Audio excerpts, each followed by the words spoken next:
Assalamualaikum warahmatullahi wabarakatuh. Syukur alhamdulillah kita bisa berjumpa lagi di channel ini. Salam sehat, salam sejahtera bagi kita semua. Semoga kita semua dalam keadaan sehat dan dalam lindungannya. Seperti biasa, kita akan berbagi kisah dari yang unik menarik sampai bikin nangis. Mari kita simak kisahnya.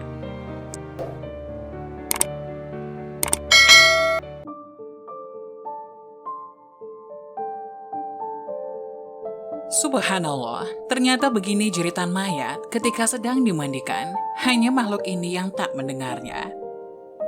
Selama ini, mungkin kebanyakan orang berpendapat bahwa seseorang yang telah meninggal dunia tidak akan merasakan sakit ketika jasadnya dimandikan. Padahal mayat tersebut juga ternyata menjerit ketika sedang dimandikan. Diceritakan Aisyah ketika ia tengah menunggu suaminya Rasulullah SAW kembali ke rumah, ia mengucapkan salam dan kemudian berdiri untuk menyambut Nabi. "Duduklah di tempatmu, tidak usah berdiri wahai Ummul Mukminin," begitu ucap Rasulullah SAW. Rasulullah SAW turut duduk bersama Aisyah dan kemudian meletakkan kepadanya di pangkuan istrinya tersebut. Aisyah lantas mencari uban pada janggut Rasulullah dan menemukan 19 helai rambut yang sudah memutih. Aisyah kemudian berpikir dalam hatinya, "Sesungguhnya baginda akan meninggal dunia sebelum aku, sehingga tetaplah satu umat yang ditinggalkan oleh nabinya."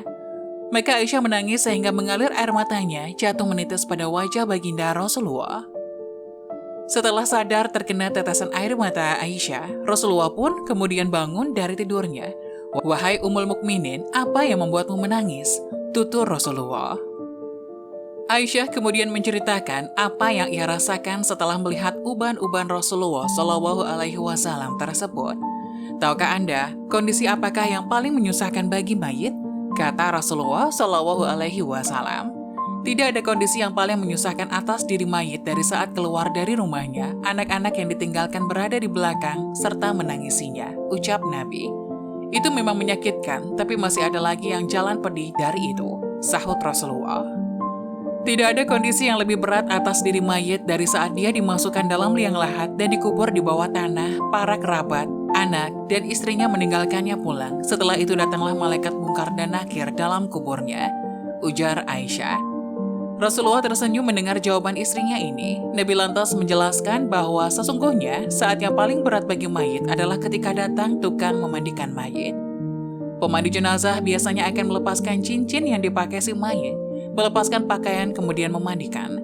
Saat itu roh akan menjerit kuat, di mana suaranya dapat didengar seluruh makhluk kecuali jin dan manusia. "Apa yang diserukan oleh ruh itu ya Rasulullah?" tanya Aisyah. "Hai tukang memandikan, demi Allah aku mohon kepadamu agar mencopot pakaianku dengan pelan-pelan. Karena sesungguhnya saat ini aku sedang istirahat dari sakitnya pencabutan nyawa, malaikat maut." Begitu kata Rasulullah SAW. Rasulullah meriwayatkan bahwa mayit tidak boleh dimandikan menggunakan air panas dan air dingin, sebab jasad seseorang seperti terbakar saat nyawanya dicabut malaikat maut. Bahkan ketika dimandikan, ruh berkata kepada tukang memandikan jenazah, "Jangan memegang jenazah terlalu kuat, sebab masih terluka karena keluarnya nyawa." Semoga kisah tadi dapat memberikan hikmah dan manfaat untuk penonton semuanya. Jangan lupa like, subscribe video ini agar tidak ketinggalan info-info bermanfaat selanjutnya. Sekian dari kami, terima kasih. Wassalamualaikum warahmatullahi wabarakatuh.